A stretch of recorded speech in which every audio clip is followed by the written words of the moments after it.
os celeiros, e eles são controlados por arcanjos.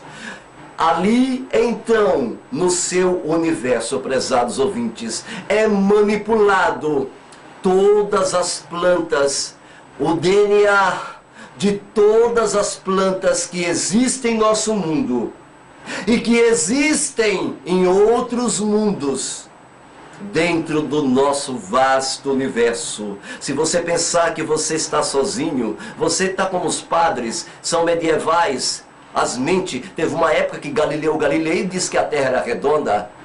Ele foi mandado para a fogueira e ele teve que negar, dizendo que a Terra é quadrada, senão morria. Se você pensa que você é o centro do universo, que você é o único, você está enganado, meu amigo.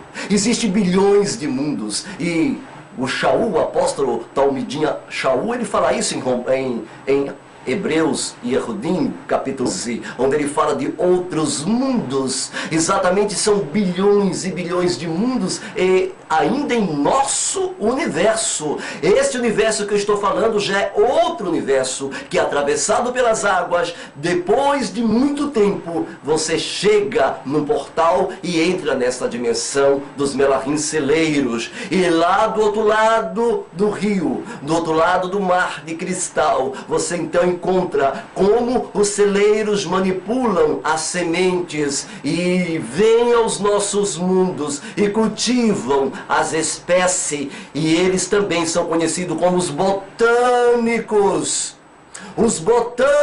do universo.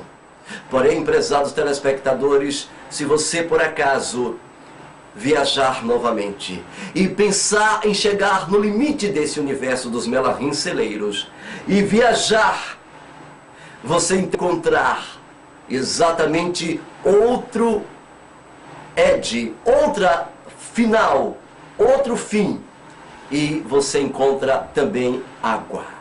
Você então atravessa estas águas, e quando atravessa essas águas, passa o Melahim, ele consegue viajar na nossa língua 60 dias, bilhões de vezes do que a velocidade da luz, para atravessar exatamente este mar de águas, que são bilhões de vezes maior do que o nosso universo. E então eles conseguem chegar em um outro universo. É o segundo universo. Esse segundo universo, quando você sai das águas, a primeira recepção que você tem, prezado telespectador, é exatamente a figura de um portal lindo, magnífico, criado pelo Eterno. E logo você entra em um outro universo com mundos, com bilhanjos, todos banhados pela luz. Ali a matéria não pode existir, não pode habitar, porque a luz não permite. E então o Eterno criou outra dimensão,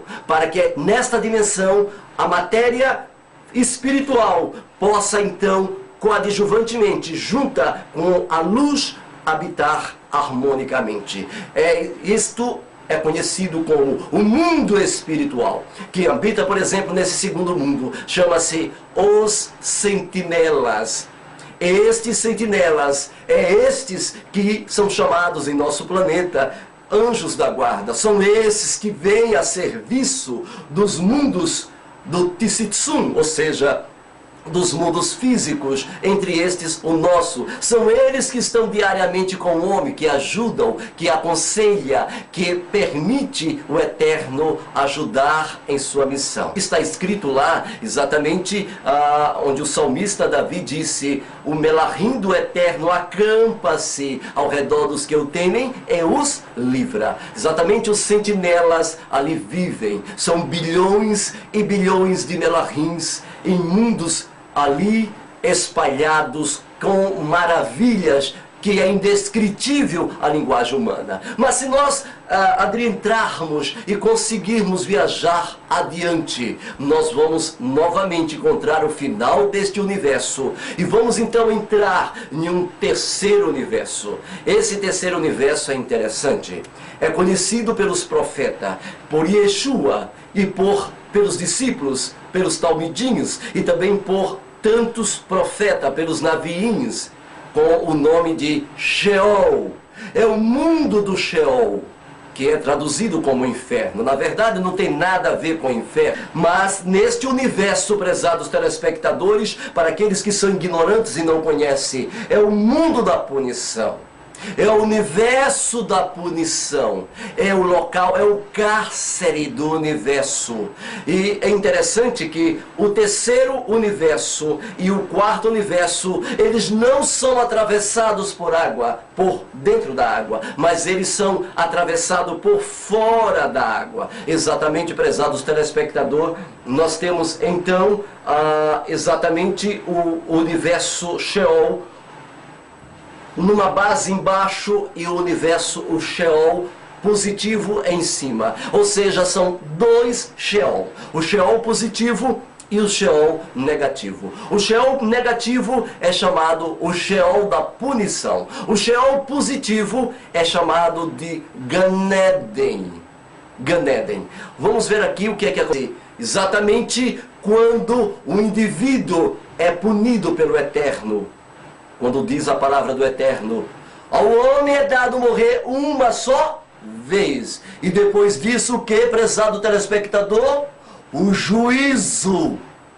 Logo depois da morte, segue-se o juízo. Os Yahudim Natsiri, os costumes judaicos até hoje vistos numa sinagoga entre os judeus de Israel e também dos judeus antigos, são harmônicos e é o mesmo.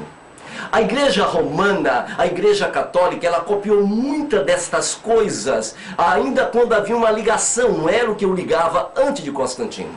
Você pode perceber, prezados telespectadores, que muitas coisas da igreja católica é uma das igrejas que mais que parece com o judaísmo antigo.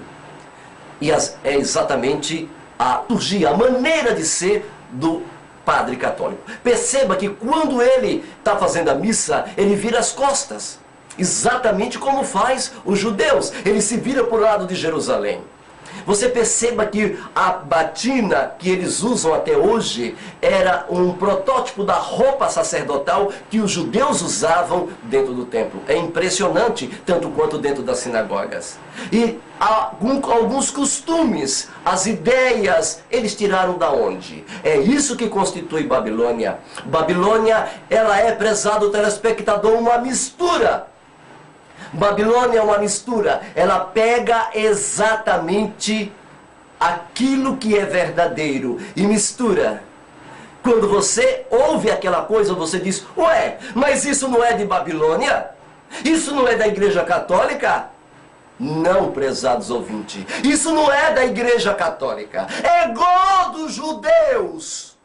Pegou do Machia, pegou de lá, eles vieram de lá de dentro, depois se transformaram em cristianismo. E então eles acloparam, mesclaram doutrinas, porque Satanás ele não consegue te fisgar se ele por acaso não mesclar a verdade com o erro. Ele tem que ter uma isca para te atrair. Por isso eu sempre tenho dito, todas as igrejas têm verdades. Se você for na igreja pentecostal, assembleia, batista, presbiteriana, elas têm verdades lá dentro. Tem. Se você for na igreja testemunha de Jeová, ela tem verdades lá dentro. Tem verdades. Se você for nos adventistas do sétimo dia, eles também têm verdades lá dentro. Com certeza, eles têm um sábado, uma alimentação. Tem muitas vezes lá dentro. Se você for entre os católicos, eles também têm verdade lá dentro. Mas escuta, tem mentira! Está misturado!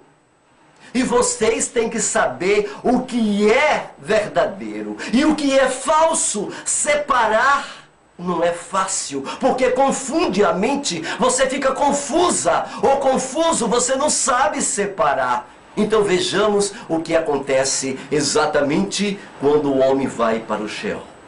Quando você, então, depois da morte, o corpo, ele volta, prezados ouvintes e telespectadores, para o pó.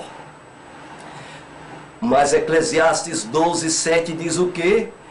Que o espírito, a palavra espírito ali, prezados telespectadores, significa Neshama. A sua Neshama volta, Elohim que o deu.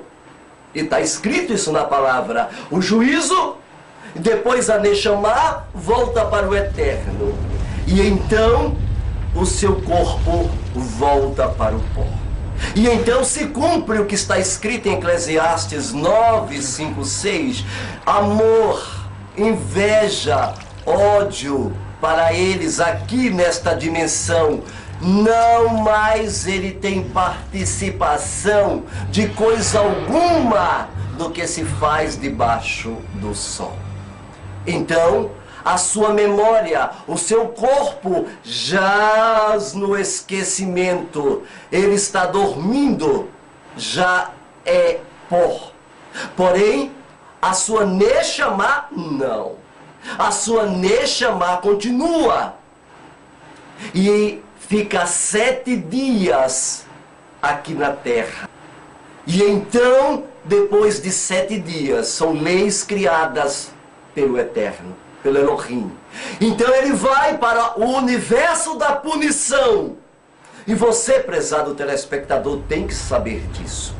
Você então vai para o universo da punição, aonde você vai para o Sheol. Se você, conforme tuas obras, ou tu vai para o Sheol ruim, ou tu vai para o Sheol bom, que é o Gan Eden. E lá no Sheol ruim é um universo e um local em que é punidos ímpios. Ao formato deste universo tem um formato de dragão. É controlado pelo Melahim, um arcanjo chamado Urimiel.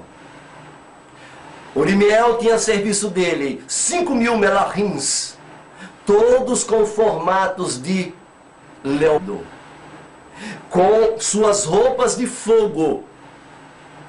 Eles então colocam cada indivíduo em um local aonde o Eterno determina conforme a punição. E é isto que acontece logo seguindo o juízo, logo após a morte.